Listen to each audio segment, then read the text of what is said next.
Hola, hola chicos, ¿cómo están? Muy buenos días. El día de hoy vamos a trabajar el curso de personal social y vamos a hablar de la época de la República. Así es que presta mucha atención que empezamos. A ver chicos, tenemos aquí una línea de tiempo en la cual podemos observar las etapas de la historia, las cuales nosotros ya las hemos ido estudiando. Primero, tenemos al periodo pre-incaico, donde estudiamos todas las culturas. Luego, el periodo incaico. Hemos hablado de nuestros incas, de su forma de vida. Luego, chicos, cuando llegaron los españoles, que fue la conquista. Después hemos hablado de esta época llamada virreinato. Y ahora nos toca hablar de la emancipación e independencia, que con ello inicia la época republicana. Entonces, continuamos. La República del Perú. Después de asegurada la independencia del Perú, se da inicio a la República. A partir de entonces, nuestro país ya no estuvo gobernada por virreyes extranjeros. Los peruanos obtuvimos el derecho a elegir a nuestros gobernantes y a decidir nuestras leyes. Sin embargo, los inicios de la República fueron difíciles. El país había quedado empobrecido por las guerras de independencia. Su vida política estaba desorganizada. Durante estos primeros años fueron los jefes militares los que ocuparon el gobierno. Se suele considerar el año 1823 como fecha de nacimiento de la República Peruana. Es el año en el que se conforma el primer Congreso Constituyente, tras la salida de don José de San Martín. Don Ramón Castilla. Entre estos militares gobernantes destacó Ramón Castilla, quien ocupó la presidencia entre los años 1845 y 1851 y entre 1857 y 1862. Castilla fue un gran organizador. Durante sus gobiernos buscó la paz y la prosperidad para el país, así como una vida mejor para los más pobres. Entre sus principales obras podemos señalar: libertó a los negros esclavos, abolió el tributo indígena, creó el primer presupuesto nacional, reglamentó el comercio del guano en beneficio del país y construyó el primer ferrocarril. Durante la época de Castilla, el Perú tuvo una bonanza económica gracias al guano de las islas, un producto muy apreciado en el mundo como fertilizante para la agricultura y que nuestro país producía en abundancia.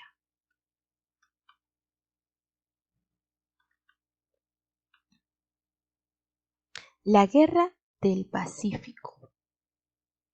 La prosperidad conseguida gracias al guano de las islas duró poco tiempo. Después de Castilla, las ganancias obtenidas no fueron utilizadas para el desarrollo del país. El Perú entró en una situación de grave crisis económica En esas condiciones, en 1879, el Perú se vio envuelto en una guerra que no deseaba, la Guerra del Pacífico. Esta guerra comenzó con un conflicto entre dos países vecinos, Chile y Bolivia. El origen de la guerra estuvo en el descubrimiento de importantes yacimientos de salitre y guano en Bolivia. Bolivia poseía en esa época un territorio en la costa entre Perú y Chile.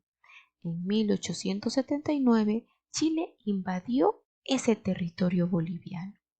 Varios años antes, Perú y Bolivia habían firmado un tratado de mutua defensa. Por eso, al atacar a Bolivia, Chile le declaró también la guerra al Perú.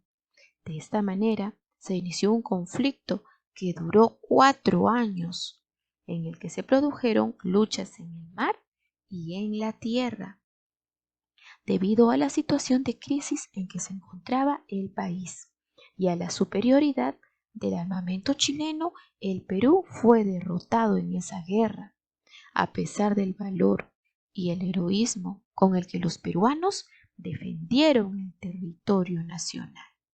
La Guerra del Pacífico se desarrolló en 2 etapas: la campaña marítima y la campaña terrestre. Miguel Grau y la campaña marítima. La guerra se inició en el mar, frente a una poderosa armada chilena.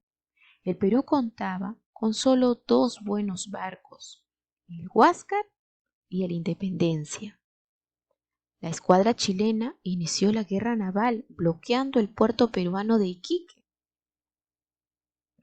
En este primer enfrentamiento, los chilenos no pudieron derrotar a la armada peruana, aunque ésta sufrió la pérdida de independencia, que se hundió cerca de la playa. A partir de entonces y durante 5 meses, la pequeña flota peruana recorrió el mar, atacando los puertos chilenos, sin que la escuadra enemiga pudiera enfrentarlo ni contenerlo. Las acciones peruanas en el mar estuvieron concentradas en el monitor Huáscar, comandado por Miguel Grau, el personaje que tú observas en la pantalla. Miguel Grau fue un marino piurano, es nuestro más grande héroe naval. A su habilidad y su valor se suma una conducta honorable y generosa que le valió el título de El Caballero de los Mares. El 8 de octubre de 1879, la escuadra chilena logró cercar al Huáscar frente a Angamos. Durante varias horas, el Huáscar soportó el cañoneo de 6 barcos chilenos, pero finalmente Miguel Grau y sus oficiales murieron y el Huáscar fue capturado.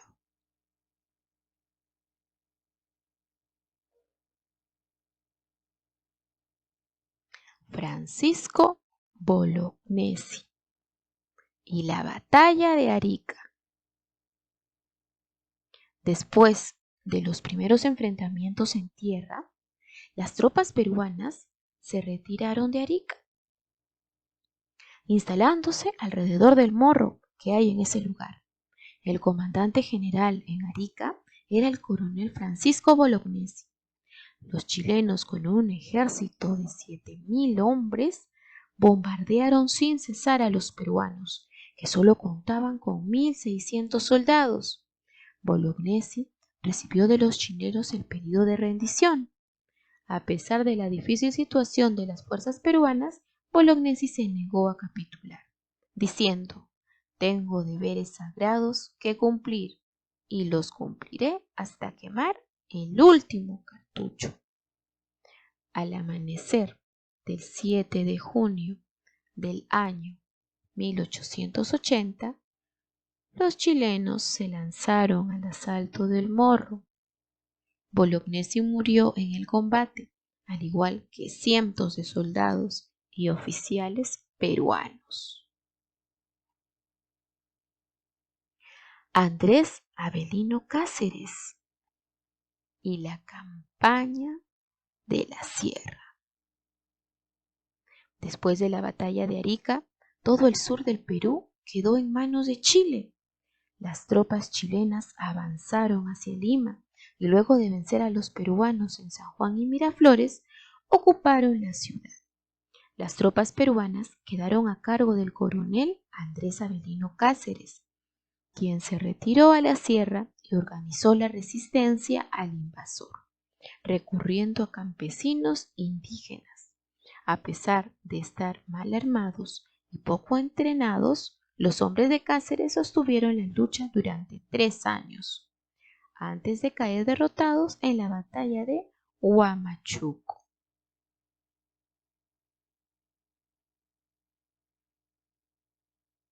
La República de hoy. Después de la Guerra del Pacífico, el Perú pasó por una de las peores crisis de su historia. Frente al desastre económico y al caos social, surgieron muchos peruanos que desde fines del siglo pasado lucharon por lo que se ha llamado la reconstrucción nacional. Durante el presente siglo, el Perú se fue organizando y desarrollando progresivamente. Hubo gobiernos democráticamente elegidos por el pueblo, tales como los gobiernos de don José Pardo y Manuel Prado, entre otros. También hubo gobiernos dictatoriales, como los de los generales Óscar Benavides, Luis Sánchez Cerro y Manuel Odría, etc.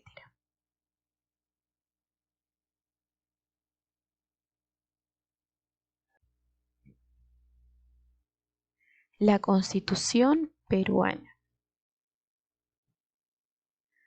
Cada país tiene su constitución, que es la ley fundamental por la que se rige su organización política. Todas las leyes que se dan en el país deben estar de acuerdo con las normas que establece la Constitución. Su elaboración estuvo a cargo de la Asamblea Constituyente, cuyos miembros fueron elegidos por todos los ciudadanos. En nuestra Constitución se señalan los deberes y derechos de las personas y se precisan las características básicas del Estado peruano. Muy bien, chicos, así hemos terminado entonces nuestras clases el día de hoy. Cuídense mucho, hasta la próxima, bye bye.